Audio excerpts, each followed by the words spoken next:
the series that I've been filming is called Testigo Venezuela, and testigo is, just the Spanish word for witness. And I knew at the outset that there would be some guests that I would have some just ideological disagreements with. In fact, there was one guest who actually probably backed out because he saw some of my shares and said, well, I don't really agree with this person. He's not up my alley. But one person who I've enjoyed talking to and chatting with is Juan Carlo Diaz. And I was certainly more excited about this project after completing episode 2 on Sunday. And I'm still trying to share as much of these videos as possible with as many people. And I might be badgering some of you, but that's the way that I think I can get the word out about this project. But of course, a disagreement did happen, and I saw fit at the time that it would be more in the spirit of this project for me not to answer him during the actual interview. So I hope he does appreciate it, but I am going to outline my position on his statement now. Juan Carlos said that what's happening in Venezuela right now is not real socialism or real communism, that it's really just gangsterism and narco trafficking.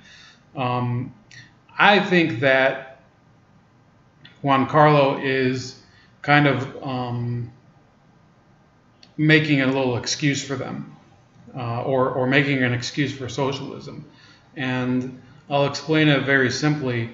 Yes, it is socialism. It's the end result of socialism, when socialism begins to decay and fall apart. And, there's people that believe in that they never lose their belief in socialism. There's, I think his name is Slavoj Zizek. He has one of the most annoying voices I've ever heard in my life, but you can look him up. And I'll look for one of his videos where he describes it. I think he calls himself a Hegelian Marxist, which I'm not a philosophy anything. I've never read a book of philosophy, so go figure what that means. I'm not sure. I mean, whatever the hell that means. This guy was born in Slovenia, and Slovenia was part of Yugoslavia, and it underwent it had a meltdown in the late 80s, where Yugoslavia eventually, I think in 1992, started to break apart and Slovenia became independent and communism fell there.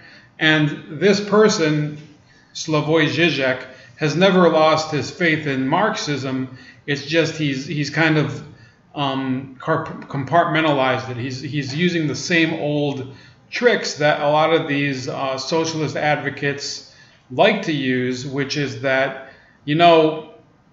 this was done incorrectly. What Marx really meant was, ABC, and the same thing goes for socialism. And by the way, capitalists sometimes do it too. They say certain abuses that happen in the U.S. financial system, like the housing bubble, for example, a lot of our people do claim that that's not real capitalism. I could probably back some of that up, but there are capitalist mechanisms that allowed the housing bubble to occur.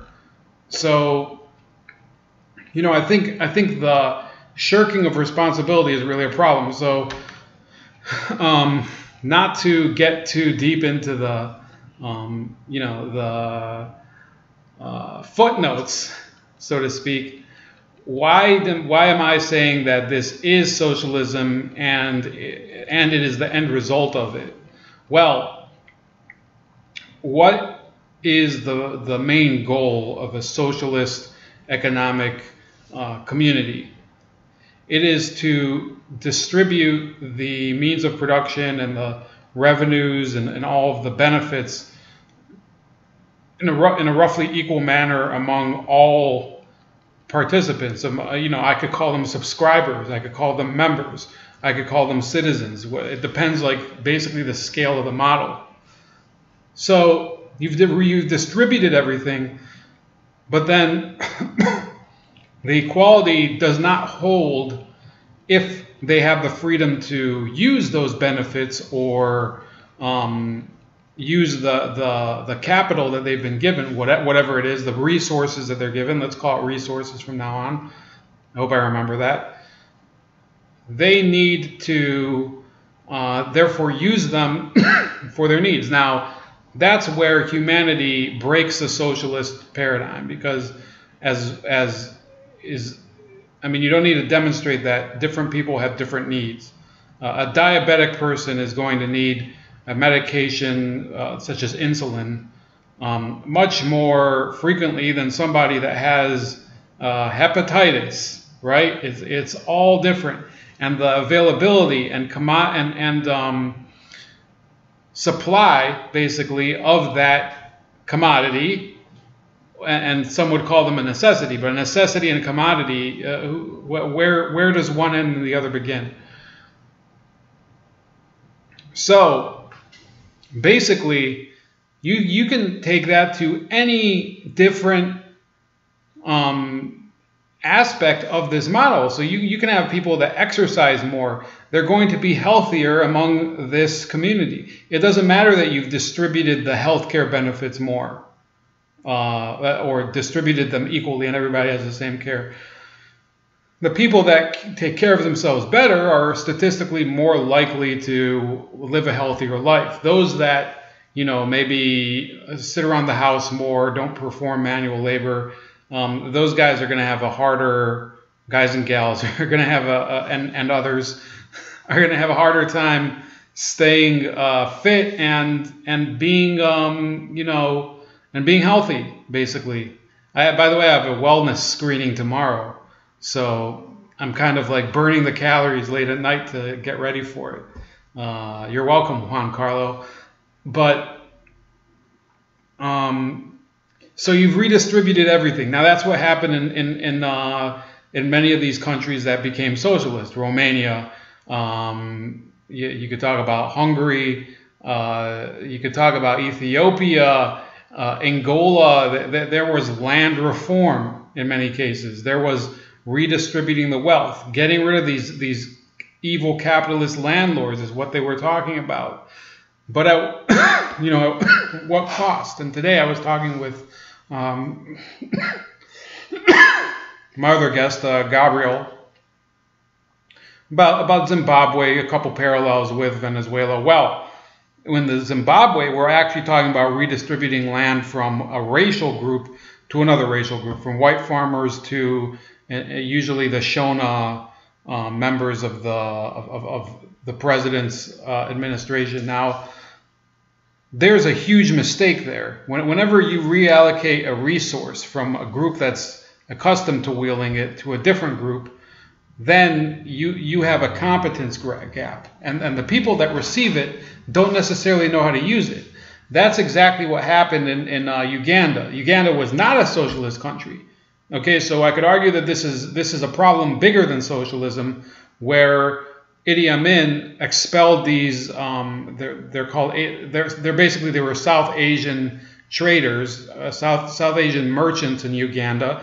They were expelled to the United Kingdom, and Amin gave the shops and businesses to his tribe members. But his tribe members were herdsmen, so they had no clue how to manage those businesses. Now you take this model to Venezuela. Today we were talking about the Guri Dam. We were talking about PDVSA. Those enterprises, when redistributed to these government bureaucrats who were incompetent and usually relatives of somebody, they basically have fallen into disrepair. And that is the model of socialism. Now, you could say, oh, they just gangsterized the whole system. It's not real socialism. Let me be clear here. The fact that it's corrupt does not mean it's not socialism. The redistribution of power in socialism is necessary in order to get it moving. What happens after that, you can argue whether it's ideologically pure or not, and whether the people that are participating in it are ideologically pure.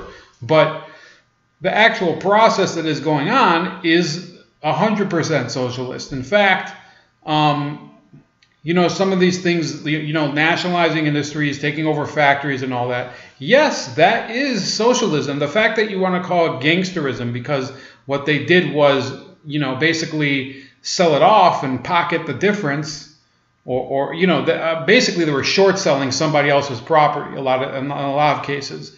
And you have these both Gabriel and Juan Carlo talked about the issue of the Cubans coming in and dominating things. That is a result of socialism in many of these countries. Now, why do I say that?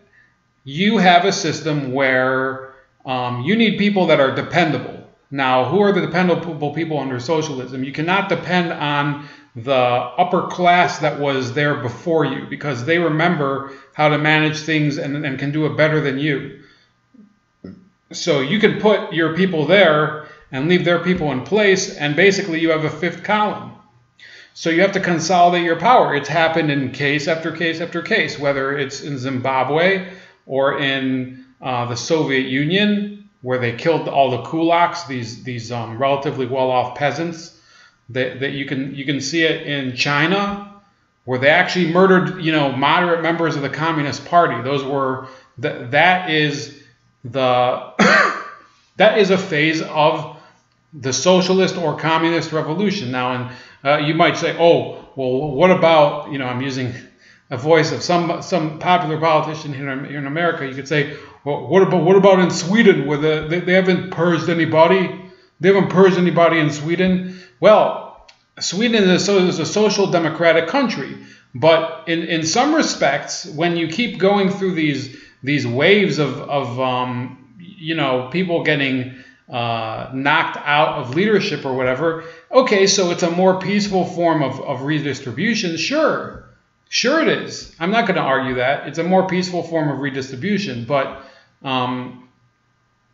Sweden has not been able to completely eliminate private business. I think because they have the restraint to keep it, and I have this book here, Debunking Utopia. They actually came back from the brink of embracing full socialism in the early 80s. They were able to moderate their stance. So Sweden is not true socialism. Venezuela, some of these other countries, I think Guyana at one point, which is Venezuela's neighbor, had embraced socialism. They decided to redistribute the wealth and power and control over these industries. Now, why did they need Cuban support? Because, for one thing, the military at one point was distinctively anti-Chavez.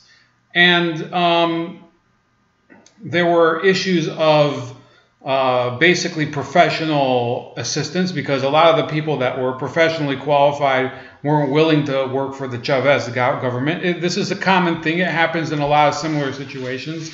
So Cuba basically said, well, we'll help you keep order. All you have to do is use our people. And that's how Cuban doctors inflated the Cuban healthcare system, so that doctors are kind of making jack shit now, apparently. This was according to Gabriel today. You have issues where, and then add to that all the price fixing issues that we've discussed, where price fixing actually contributes to every industry affected just getting fucked, because you're basically lying to the people. The people know how much they want to pay for something. If you're going to tell somebody that, hey, the price of a single avocado is $4, when you can only get an avocado, in much scarcer quantities, you might have to pay $13, and it's in short supply. The actual social. So here's what I'm getting at. And I know I'm at 15 minutes or so now, but almost 15 minutes. So the price fixing is where the socialism goes wrong. So I'm going to put a link in the description, Carlo, telling you to skip ahead here if you don't have any time. So you've set up this redistributed system, okay? And you've fixed all the prices, right? Well, who's the people that are in control of all the resources? They have a monopoly over it in some cases. They know that the price fix is a lie, and that, for example, whatever it would be, let's call it squash. Squash is listed as under official government prices as $2 per squash, or 5 bolivar, whatever it was back in the day. so they listed 5 bolivar. You're required to sell for 5 bolivar, but you know that it actually cost you 17 bolivar to bring it here, and you want to make a profit of 6. So what happens is the official shop, they open up and they say, hey, there's 6. You have squash for 5 bolivar. That's a fixed price. But they don't stock any squash. They say, yeah, it's $5, 5 bolivar, or they'll put like some shitty, bruised squash up on the shelf, and they'll be like, yeah, I mean, you have some squash. And then the real shit they'll put out in the black market. They'll sell to some dude down the corner, and he'll sell the real squash. And that's the way the black market begins to operate, because the part of the redistribution of the wealth is the price fixing. It's determining that nobody can have an advantage over another person. And that is the socialist mechanism by which this is done. Now, how else does it become a gangster state like Juan Carlo was talking about? That's very simple. In order for these black marketeers to operate, they need the cooperation and shelter of these, these sentries, these guard dogs of the state.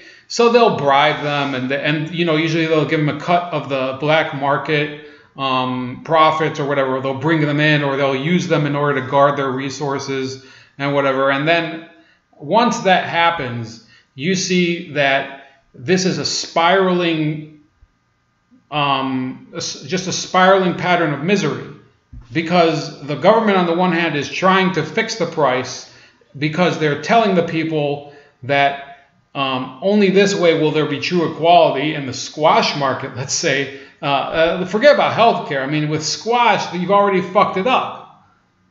I mean, I'm just talking about commodity now, not a service. Healthcare is kind of more of a service. And we could get into healthcare one day if you want.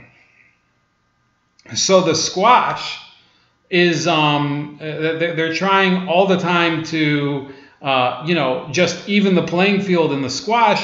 But once the people who have the squash know that they can't actually turn a profit on it, they'll put the shitty squash on the shelf for 5 bolivar. If people buy it, then the supply runs out very fast. Meanwhile, the main supply is getting sold on the black market. That's the way it works. And it works in the vast majority of the markets there. That's how it worked in the dollar market. I think he's called it Caribe, but Gabriel actually made a very detailed and I think maybe a little over-detailed description of it in episode 3 today.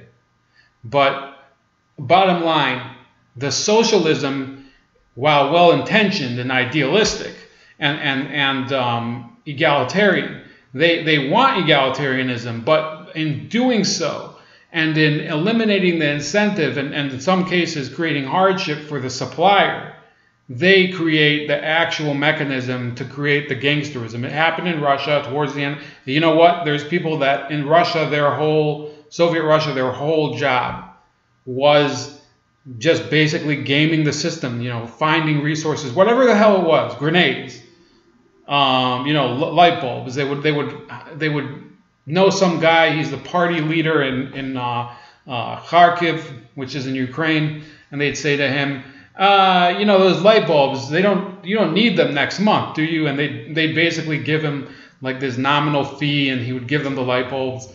And then, they'd be selling these light bulbs on the black market or whatever. And then for foreign goods, it's even worse, because on that you have to tack on customs rules if they even let it into the country.